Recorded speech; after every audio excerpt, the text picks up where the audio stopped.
Entre nós reviva Atenas, para assombro dos tiranos. Sejamos gregos na glória e na virtude romanos. Você já ouviu essa música? Mas de repente você nunca viu essa letra. Mas deixa eu contar para vocês. Essa letra, ela faz parte do poema original que foi a base da música do hino do Rio Grande do Sul. Essa letra, ela é um poema escrito por Francisco Pinto da Fontoura logo depois da Revolução Farroupilha. E a música, quem criou essa melodia, foi o chamado Maestro Negro, Joaquim José de Mendanha. Eles foram os autores da letra e da música do hino do Rio Grande do Sul. E esse verso que eu cantei foi retirado do hino oficial em 1966, através da Lei 5.213, que é a mesma lei que estipulou e botou as características das armas e da bandeira do Rio Grande do Sul. Por que eu estou cantando isso? Porque é importante a gente saber que essa estrofe explica um pouquinho dessa controvérsia, desse xisme, dessa treta que apareceu agora, né, sobre o racismo na letra do hino do Rio Grande do Sul, que não tem racismo nenhum, e a gente vai mostrar rapidamente nesse vídeo agora.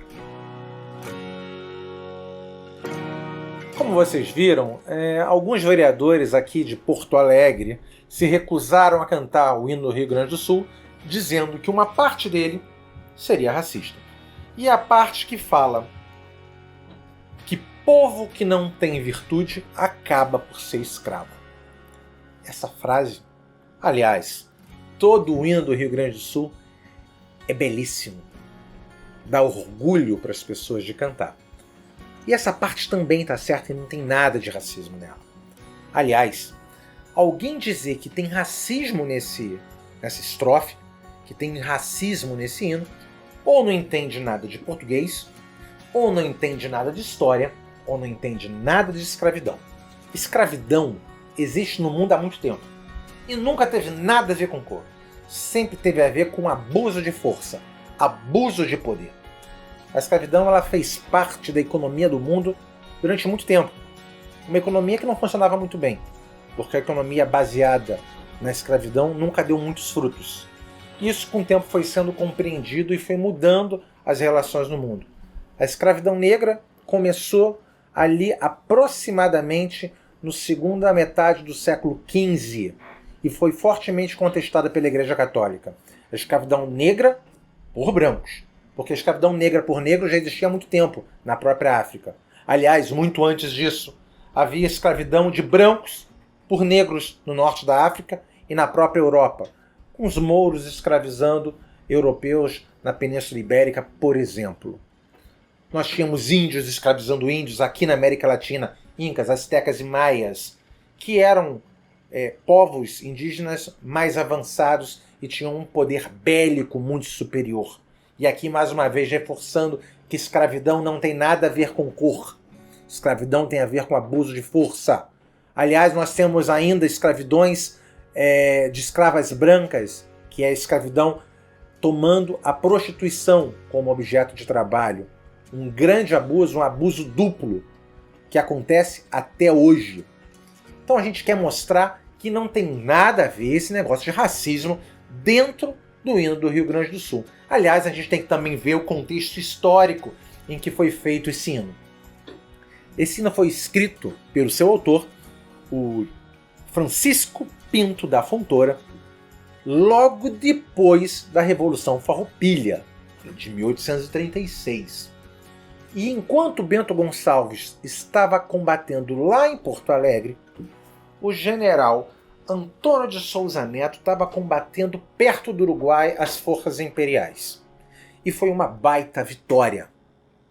Quando eles ganharam, o general Antônio de Souza Neto leu a seguinte... Eu vou pegar só um trechinho, tá, do que foi lido pelo general Antônio de Souza Neto, para vocês entenderem o contexto em que foi escrito esses versos, aquele verso que eu comecei a cantar no começo desse vídeo.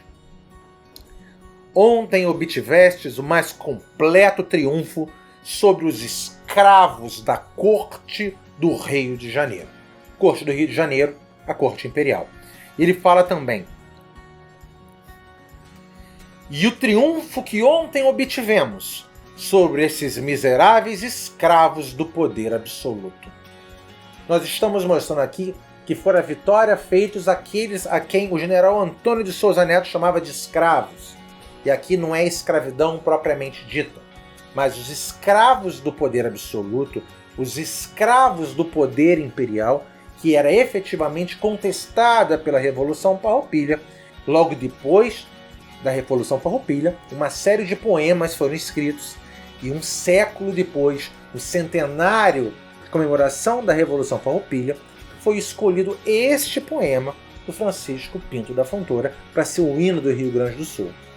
E foi por muito tempo, com música do Maestro Negro. Só que em 1966, como eu disse, esse pedacinho que eu cantei no começo foi retirado, porque ele não era muito cantado, e alegaram que não tinha nada a ver com o povo do Rio Grande do Sul.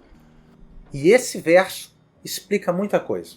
Quando ele fala entre nós, reviva Atenas, Atenas, a deusa que representa a democracia, também uma deusa guerreira, vem trazer essa ideia de liberdade, de respeito e para assombro dos tiranos, demonstrando que com o erguer desses valores a gente pode se contrapor a um poder, mesmo que ele seja um poder absoluto, mas um poder que abusa. Mais uma vez lembrando que a escravidão vem do abuso, vem da tirania.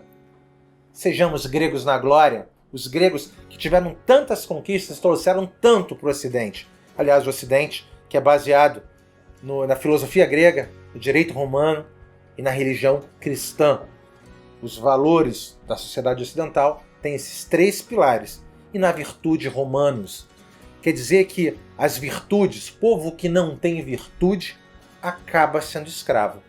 E como eu falei também no começo, a pessoa não sabe o que é escravidão, que não tem nada a ver com cor, tem a ver com abuso de força, não conhece nada de história para saber o contexto histórico em que foi escrita essa letra, não sabe que a escravidão aconteceu de todas as formas, em todas as épocas do mundo, com todas as cores, e também não entende nada de português, porque todos aqueles que não têm virtude são escravos.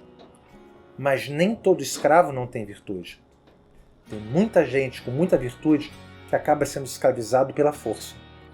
Mas aqui, no Rio Grande do Sul, e nós como brasileiros, como gaúchos de nascença, ou como no meu caso, gaúchos por adoção, temos que ser fortes, aguerridos e bravos, sim, para lutar pela nossa liberdade.